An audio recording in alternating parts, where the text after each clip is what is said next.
Casino culture has a term for non-professional big-time gamblers who spend shocking amounts of money at the tables. These are known as high rollers or whales. These fabulously wealthy players are some of the biggest gamblers in the world, but whose fortunes were made with different kinds of wagers.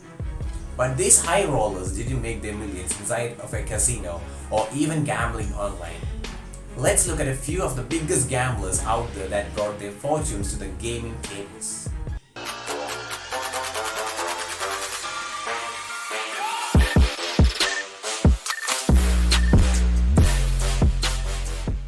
Number 4. Akira Kashiwagi. With a reported income of $100 million a year and $1 billion in assets, Akira Kashiwagi was a Japanese real estate investor who made a name for himself both in the global real estate market and with his astronomical bets in Atlantic City and Las Vegas. Akira Kashiwagi was one of the biggest gamblers of the last few decades, even having a character based on him in the movie Casino. His favorite game was baccarat, sometimes betting more than $100,000 on a single hand. Number 3. Terrence Whitney. Some high-rolling gamblers didn't make their money at all. Some of them inherited it too. Let's take a look at Terrence Whitney, an American businessman who acquired his father's company, the Oriental Trading Company, in 1977.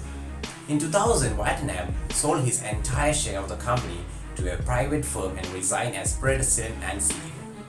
He made millions in his family business and planned to enjoy it. He was known for living a lavish lifestyle and wagering millions on bets at the casino.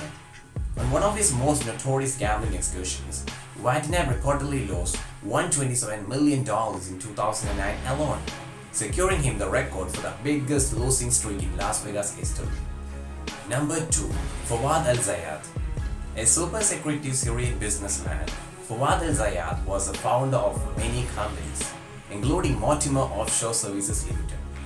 His wealth sprang from the oil industry in the Middle East, and he used it to diversify into many organizations.